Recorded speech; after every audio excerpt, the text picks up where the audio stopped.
Hello everyone, welcome back again. So this week Digital Electronics 2, the topics is feedback amplifier, and this is the last topics on op-amp or operational amplifier.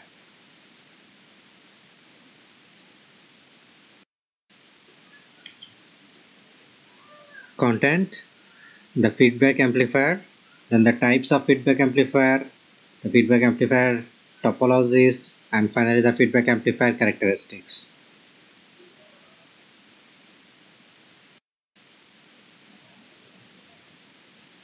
Introduction. So the topic is about feedback amplifier. So first we need to know the what is feedback actually. So feedback means that something getting from the output and then feed it back to its input. That's when there will be such a connection that the output will uh, connect with the input of that circuit or that amplifier or whatever in other applications. So feedback amplifier is a basic design for an op-amp. And here the connection is in such a way that the output is connected or feedback to the inputs, and in that amplifiers is a device that increases the strength of the signal, so the output signal is amplified, so gain will increase. But when the increase in the strength of the signal, it can also introduce the noise in the system.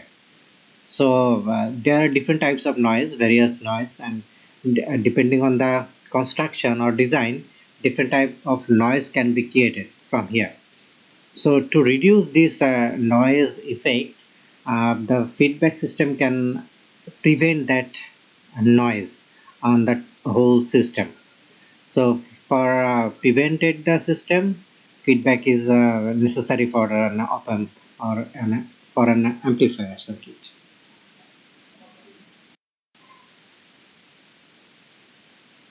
What is feedback amplifier? So we know what is feedback. Now we need to know what is feedback amplifier. So it is very simple by definition. And when the amplifier is connected, the output of amplifier is connected to its input, then it will work as a feedback circuit. So definitely the output of amplifier is connected to a circuit, and with the input signal, it is mixed, and then the noise of that circuit will reduce through these feedback connections. And here one thing is exists, and that is feedback factor between the feedback signal and the applied input signal. And what is feedback factor? It is the ratio of the feedback signal. That's when the feedback signal that is coming from the output and the input signal. That is feedback ratio between feedback signal and the input signal. That is feedback factor. So you can see from this diagram the output. Here is the output, and then with the connection of feedback is again connected to its input.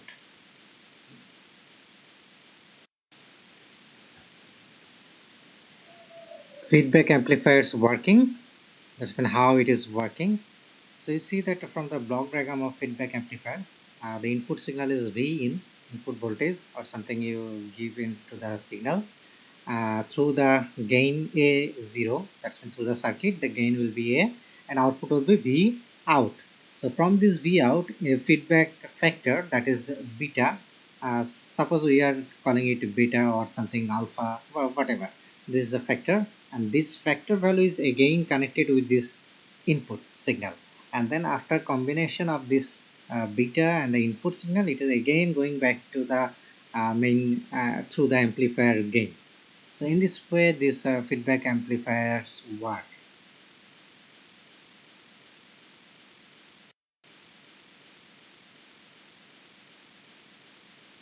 Types of feedback amplifier, we already know actually what are the types of feedback amplifier for op-amp.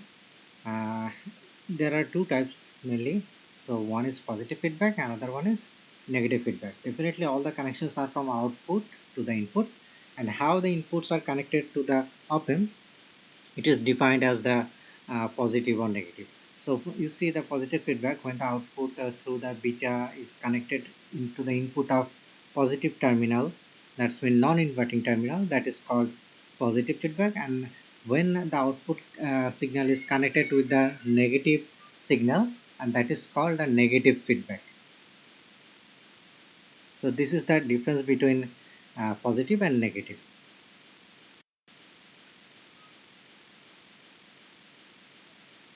Now the definition of positive feedback and the negative feedback amplifier. So first, the positive feedback amplifier. So it can be defined as when the feedback current or voltage is applied for increasing the input voltage. So uh, this is only applicable when we want to increase the input voltage. Then it is named as the positive feedback amplifier circuit. It has another name that is called direct feedback, but for positive feedback it generates unnecessary distortion or noise. That's why it is not often used in amplifiers. Normally negative feedback amplifier is used mostly in various issues. So what is negative feedback? It is when it is applied for reducing the amplifier of input. That's when it can reduce the voltage or current of the input, then it is called the negative feedback amplifier circuit. And another name of this negative feedback amplifier is inverse feedback. And I say that this kind of feedback is regularly used in amplifier circuits.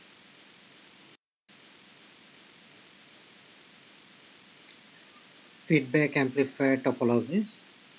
There are total 4 basic topologies for connecting the feedback signal. So that's when we can connect the feedback signal in 4 basic ways. There are 4 basic ways. That is called the topologies, different topologies. Both the current as well as voltage can be feedback toward the input in series or in parallel. Both connection is possible. Parallel means the shunt connections or in series connections. So the types are voltage series feedback amplifier, voltage shunt feedback amplifier, current series feedback amplifier, or current shunt feedback amplifier. And these 4 diagrams, that is actually the 4 basic diagrams. First one, you can see that the right portion is series connections and the left portion is the parallel connections. The second one, the right portion is in series and left portion is also in series. The third one here, right portion is parallel, left one is also parallel, and the source is current. And fourth one is to see that the right portion is parallel and left portion is in series connections. So these are the mainly different connections for connecting the feedback into the input.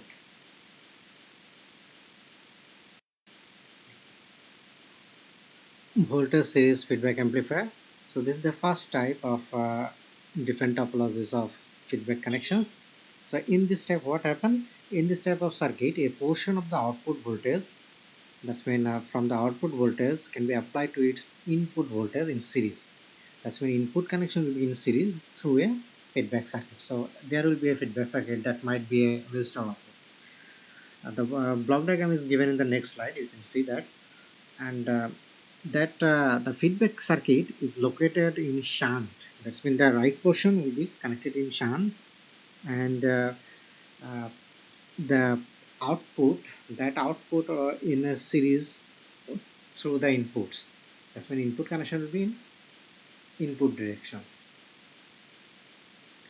So when this feedback circuit is connected through in shunt through the output, then the output impedance will be reduced. That means output impedance, whatever the value, it will be reduced, and input impedance will be enlarged. It will maximize because of the series connection, and output impedance will reduce because of the shunt connections. So this is the basic voltage series feedback. You can see that voltage is connected through the shunt connection to get the voltage, because we cannot use with a series connection to get the voltage. So it is connected with shunt or in parallel, then it is connected with feedback that is the number 2 portion, second portion in parallel. Then through the feedback network it is connected with one point, that's been the first part, with series connection. So this voltage is fed with the input in series connections.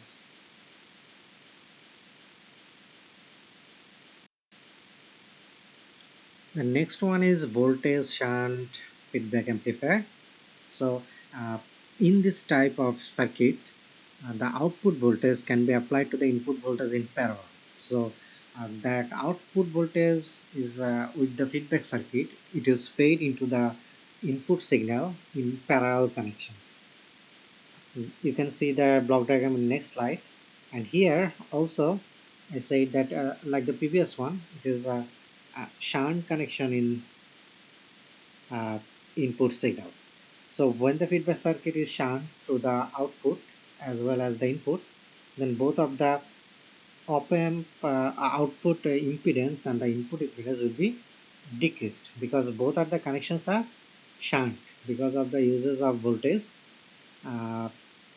All both of the types are shunt connections and the impedance reduced. So this is the block diagram. The output is VO, that is our output voltage, with the RL load resistance, and it is connected through the number 2 here, the shunt connections with the feedback network, and then it is fed into the number 1 connections into the input. So it is also in shunt position. So both the output and input are in parallel connections.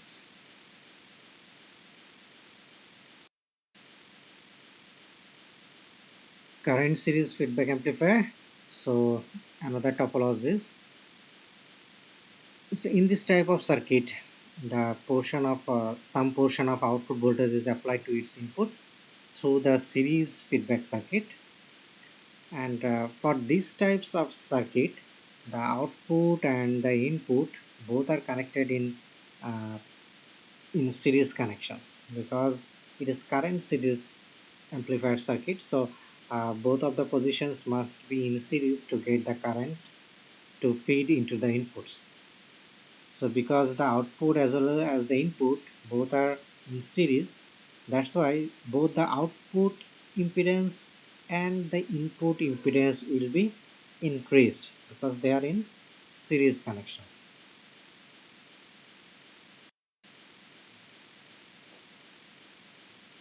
Current shunt feedback amplifier. So this is the last types of topologies of feedback amplifier. So in this type of current shunt feedback amplifier, here also the same thing happens. That's mean a portion of the output voltage is applied to the input voltage through a shunt connections feedback circuit.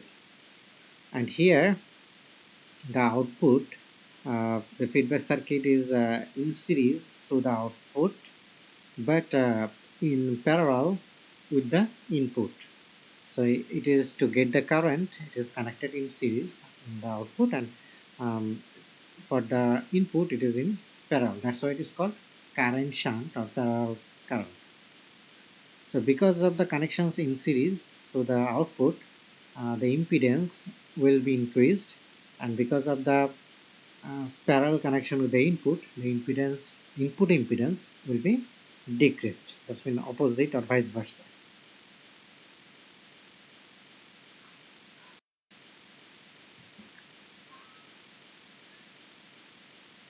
Feedback amplifier characteristics. So the characteristics depends on the topologies. That's when the connections, how the connections are. It is series or shunt, it is current or in voltage connections in this way. So basically there are total 4 characteristics for 4 different topologies. So in the first one, in the topology of the feedback amplifiers and voltage series feedback, the input impedance value increases and the output impedance value decreases, because we know that input impedance value increases because of the connections of voltage, the connections are in series. The output decreases because on the output side it is connected with in shunt position in parallel connections. The second one, the topology of voltage shunt feedback. Both the input and output are connected in shunt connections. That's why both the input and output resistance values or impedance values are decreases. And third one is the current series feedback circuits. Here, both the input and output resistance are also increased because of its topologies that both connections are in series. So current in output and input both are connected with the feedback circuit that is in series connections. But for current shunt feedback topology, it is different. The amplifier's input resistance decrease. That's when impedance decreases and output resistance or impedance increases because of the connections. We know that for shunt, the input connections in shunt and the output is in series. So in this way, the characteristics depends on these four topologies, and each topology defined has its significance of utilizations.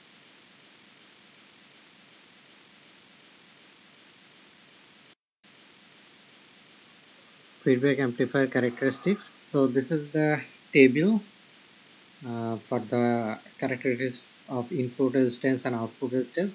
That's when for the various feedback topology, that's when voltage series, current shunt or voltage shunt, how this input resistance and the output resistance is increasing or decreasing. So we have already discussed these things in last slide. So it is only the in summary with this table. The explanation is already given in the previous slide because of the connections of different topologies.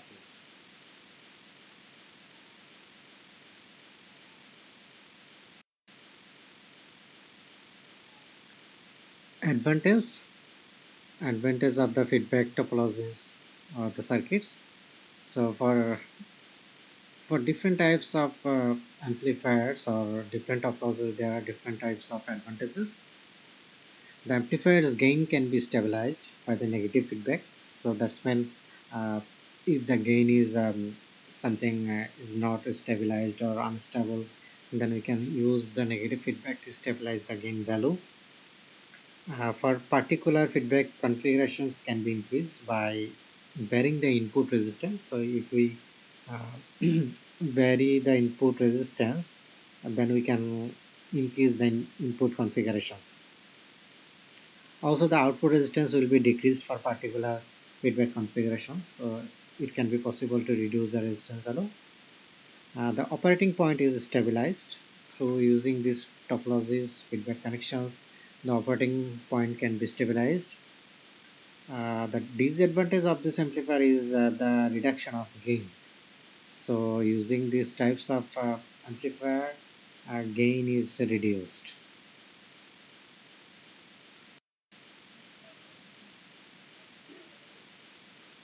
Applications of feedback amplifier. Basically, we say that a negative feedback amplifier is mainly used everywhere. So the applications of negative feedback are follows.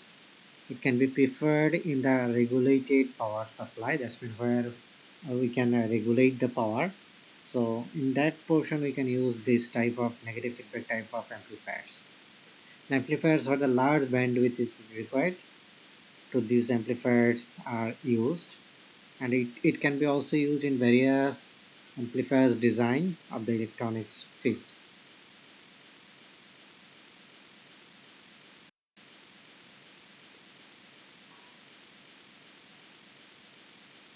Self-directed learning of this week. The question is compare between positive and negative feedback amplifier circuit. So you need to answer these questions or discuss these questions into the forum. I have already posted these things into forum. Please discuss elaborately uh, the comparison between this positive and negative feedback.